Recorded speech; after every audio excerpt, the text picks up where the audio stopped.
Akcia. Tak sa nám predstav, ako sa voláš. Tak ja som Vauro. Svojho času tiež hráč frisbee. Tak. A prečo si začal vlastne hrať frisbee? To je v podstate dlhá história. Viac menej jeden človek od nás z Moraviec, všetci poznáte Vila.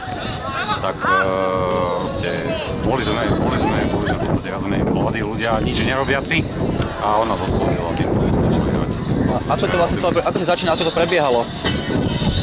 Začínali sme veľmi teda nejako s vysokým entuziazmom, to znamená, disko bolo málo v tej dobe, neboli ihriská, ale tak čím menej bolo diskov, tým viacej energie, tým viacej teda bolo. Kedy to zhruba bolo? V 97. v lete. A aké máš cieľ do budúcnosti teda?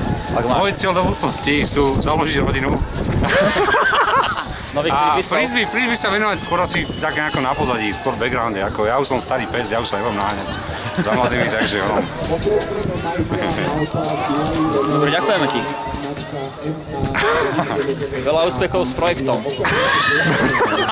Umelých buniek. Kmeňových. Kmeňové.